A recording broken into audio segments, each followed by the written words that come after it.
Wisconsin Senator Ron Johnson. He joins us now. Good morning to you, Senator. And I know that you are leading the charge here to make some big changes to the current framework. You've said it time and time again on this show that we need to bring spending back down to pre-pandemic spending levels. Where are we at right now with this bill? Well, the ball is in the Senate's court. We've been on recess this week. I've been doing a lot of media just kind of laying out my case. Listen, I support the president. I support his agenda. We want to grow our economy. So what I've been suggesting is we need to have the full debate here. In the House, about the only number you heard in a budget reconciliation process where we ought to be talking about a bunch of numbers is $1.5 trillion. That was completely without context. It sounds like a lot of money, but over 10 years, it's only $150 billion a year when we've increased spending from $4.4 trillion to $7 trillion in just the last 6 years. We basically doubled spending in the last 10 or 11 years. 2014, we spent $3.5 trillion. Now we're spending over $7 trillion. So again, it's completely out of control. There's no justification to continue to spend what we spent during an emergency pandemic. We had far more responsible leaders back in World War II. After World War II, they actually reduced spending to below pre-war levels. We need to have that same kind of commitment from leaders in Congress as well as the president to return to a pre-pandemic level of spending. Don't start at a completely unjustified level of spending over $7 trillion and suffer death by 1,000 cuts. You know, it's too hard to cut these things. Can't touch that, can't touch that. Start from a reasonable baseline. I've laid out a number of options. Take a look at, why should we spend more than what we spent in 1998 or 2014 or 2019 plus up for inflation and population? Justify it. So from my standpoint, what we need to do is we need to break this into a couple parts. I've always been supportive of a multi-step process. Let's focus on things we have to get done. Let's make sure we maintain leverage on the process to get to a pre-pandemic level, but let's take the time to go through the budget line by line, like Elon Musk did with DOGE. He's shown us how to do it. You have to focus on all spending, every line item, and make these agencies and the federal government justify why we're spending so much.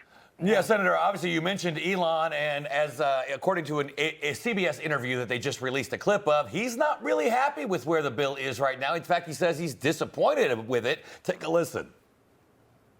We're disappointed to see the massive spending bill, frankly, which increases the budget deficit, not just decrease it, and undermines the work that the DOGE team is doing. I think a bill can be big or it can be beautiful, but I don't know if it could be both. That's kind of funny, but I mean, the White House and many folks are saying, look, discretionary spending cannot be cut in a reconciliation bill by Senate rules, so DOGE and other spending cuts will be coming in a rescission bill later on, the appropriations process. So to your point, do we need to break this thing up? One big, beautiful bill for this, rescission for that, appropriations. We'll get there, just not one bill. Well, again, I don't know of the more than $165 billion that DOGE has uncovered and exposed of just grotesque examples of waste, fraud, and abuse. I don't know exactly what's discretionary, what's mandatory. We need to have that information, but my question is, why haven't we had rescission packages? Why hasn't the president led and twisted arms in Congress to let's eliminate this spending? We've been calling for that for months.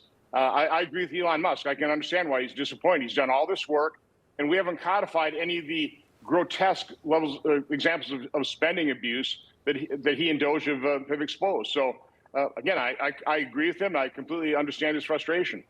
And Donald Trump kind of gave that deadline of July 4th. Do you think that's possible with all the things that need to get done with this bill? Well, first of all, we could have already had the border, defense. We could have banked at least $850 billion of real spending cuts. That's more than half what the House was targeting. We could have already extended current tax law to take an automatic tax increase off the table. We could extend, increase the debt ceiling to get us by another year. And by the way, that's going to be a massive amount. That'll be about $2.5 trillion just to get us into 2026. So again, we should package that together now, get that passed. If President Trump's got to twist a few arms in the House, go ahead, let him do that. But then we need to come back and we need to seriously address this, unsustainable level of spending. Again, you don't defeat the deep state by spending at President Biden's levels, but that's by and large what the House bill does right now. And that's just completely unacceptable. Information. truth is freedom. Is Newsmax. It's real news for real people.